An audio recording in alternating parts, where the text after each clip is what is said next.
Parents of Reddit, why are you disappointed in your adult child? He's a deadbeat dad for his first daughter, which means I can't see my first granddaughter anymore. Has been in and out of jail since the age of 11. Is a multiple offense convicted felon as an adult who will steal from anyone, myself and his mother included, and has threatened to have most of his family members killed. He is known to carry stolen firearms and frequently uses his brother's name to try to avoid being caught. He's a drug addict, living with a drug-addicted girl, and they now have had 2 more children together, both of whom suffer from the effects of their parents' drug addictions, fetal drug syndrome. He's a deadbeat dad for his first daughter, which means I can't see my first granddaughter anymore. Why not?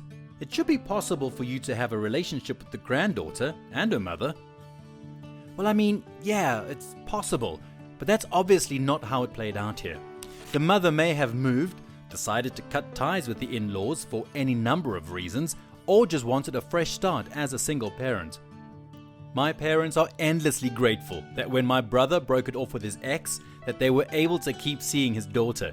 Even now that he's terminated his parental rights, his ex stays close to my parents and they babysit sometimes as much as 2 to 3 overnights a week.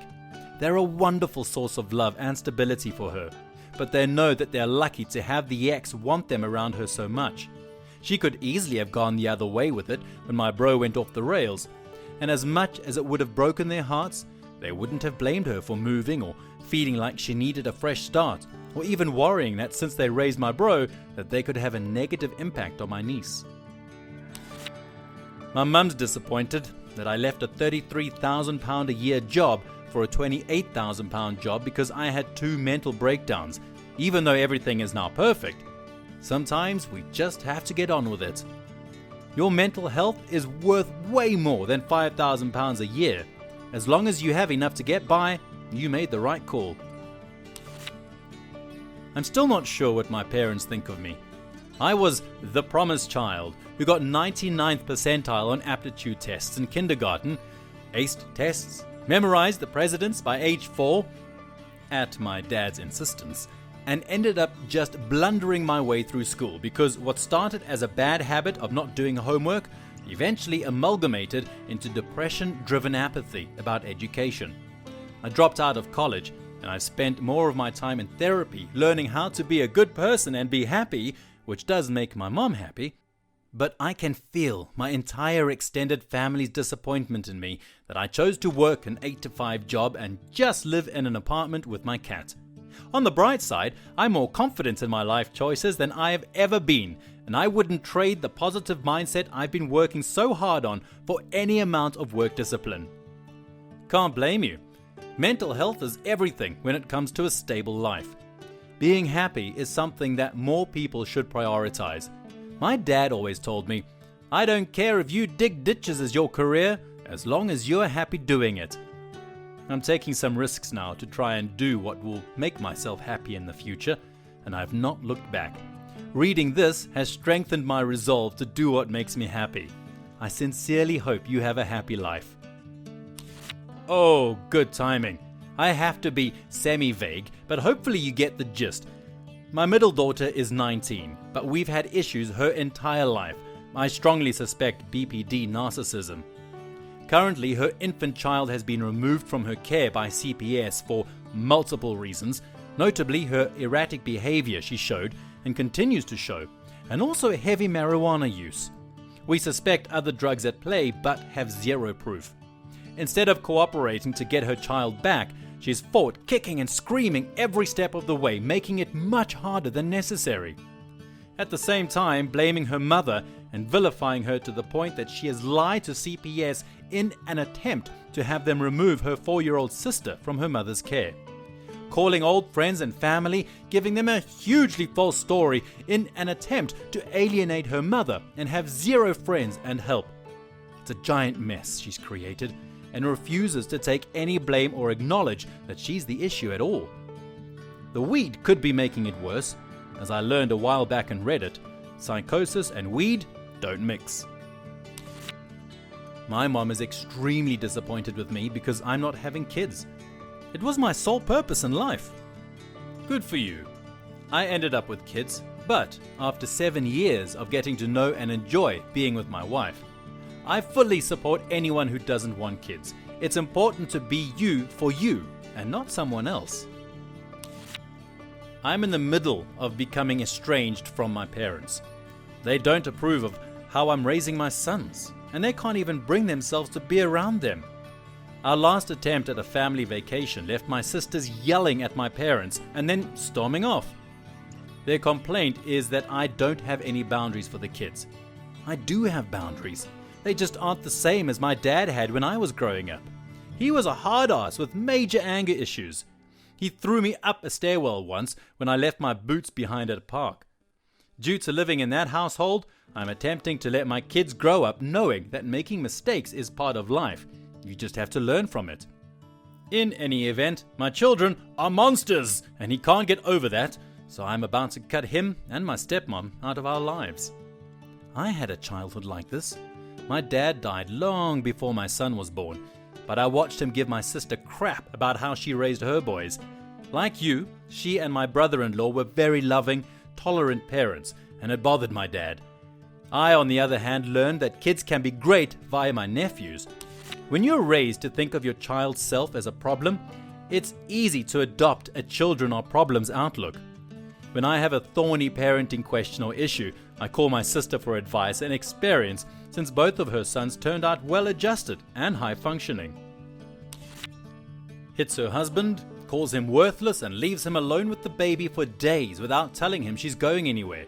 He'll come home from work, and she's gone for 3 days in a 5-star hotel with a spa treatment. It's awful. My parents are disappointed in me because I won't pretend I wasn't damaged from their abuse. My dad does this annoying thing where he acts clueless as to why his kids are weird or why we don't talk to him like a normal child would. I don't know, man. Maybe being beaten and berated for your whole childhood makes you weird. My mom held getting a degree as one of the pinnacle achievements you can do because it was such a big deal to her going back to school and getting her degree in her 40s. As someone who works in IT, I dropped out about a year into school and haven't looked back. That was 10 years ago. I hid that I dropped out for many years before I actually told her. She was disappointed. But in my opinion, the astronomical cost of a degree does not have a good return on investment, and in IT, I've worked up to a very high salary level without one. Certifications, mentors, learning on the job, and at home. To me, a 4-year degree doesn't make much logical sense in a fast-moving field like this one. My 19-year-old daughter failed out in her first semester of college. Not a big deal. Sometimes freshmen get overwhelmed and don't do so hot in their classes. My daughter, however, just decided to not show up to the classes that weren't theater-related, so she failed math and English, which she could have aced. Now, had she owned up to this, there would have been little issue. Lesson learned, do better on probation and pass the classes next semester. What she did do was just not register for classes for the next semester and try her luck at living in the dorms illegally. Somehow it took the college 3 months to catch up with her. She finally fessed up in March. By that time, she had been trespassing at the college for those 3 months. We had to beg the college to not throw her into prison.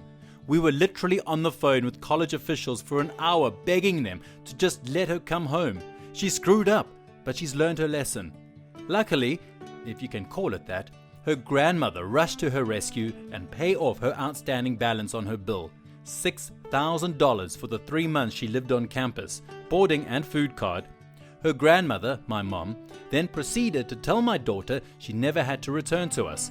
We were evil people, and she would protect her from the likes of us. My daughter, who used to call me every night and called me anytime she had problems, cut all ties with us because facing her responsibilities wasn't a requirement anymore. We tried calling her, tried telling her we weren't angry and to just come home. Nothing doing. We would have been angry, but we would have worked it out. Instead, we became the bad guys in her fairy tale, and for the past 5 months, she's gone on shopping sprees, goofed off, and had the time of her life. I've seen her twice since it all happened. Both times she treated me like an evil monster. Both times I went home in tears, despising my mother more and more. My daughter is going back to school tomorrow like nothing ever happened. My mom is paying for it. You might be thinking, be grateful she's footing the bill. The problem with that is my oldest daughter has worked her ass off to get her degree, and my mom refused to help her because she's bisexual. She's doing this to get back at her for embarrassing her in front of her church. I refused to let the younger daughter get help from her because of this in the past. So my younger daughter also stabbed her older sister in the back by doing this. I'm so very disappointed in the entitled brat my daughter has become. And if I ever see my mother again, I'll wring her fat neck right in front of all those Christians in her church. I'm in my 30s and unmarried. My mum worries every time I take solo holidays. I'm sure she wishes I had a husband to go along. Also in my mid-30s and unmarried, not how I planned it, just how it worked out. My mum was horrified that I was going to take a solo road trip. My destination was 1,160 kilometers, 10.5 hours away, and ends up at my uncle and aunt's place, Vancouver to Calgary. We all wish there was a husband or friend to go along, but what do? Wait for it to happen? Nothing wrong with a solo vacation and enjoying life. I feel you. I'm the adult child. My parents want me to be happy in my career. In high school, my goal was to join the military and become a combat medic. I graduated in 2007 and would have likely deployed to Afghanistan upon completion of training. My parents really didn't want me to join the military because, like all parents, they didn't want me to go to war, yet they still supported me. As it worked out, I never did join the military and became a welder. I hate my job, and it's caused me a lot of stress and instability over the last 10 years. Every day I regret not following my dream. I know my dissatisfaction and regret with my job and life has disappointed my parents. However, I'm looking into a major career change, and they're fully supportive of that, in ways I can't begin to describe. Hopefully soon I can make them happy for me by being happy in my career. By my count, you're 30. Why not join now? Your count is correct. Joining now isn't really feasible, unfortunately. Life has happened and my commitments have grown. Among other things, I have a wife now, and we want to start a family soon. She's going back to school this fall, and we just bought a house. It wouldn't be fair to her to have to give up everything to follow me around the country for postings and training, or leave her alone for months at a time while I'm on deployment. The pay cut would be enormous too, somewhere around 80%. Much easier to deal with these things when you're younger, unattached, and not as settled down. I'm doing my schooling to get my certs that will let me apply to become a career firefighter. It's my new dream and will give me the job satisfaction I'm looking for. In the meantime, as a fallback, I'm looking into beginning a new trade with better earning potential, stability, working conditions, and work-life balance.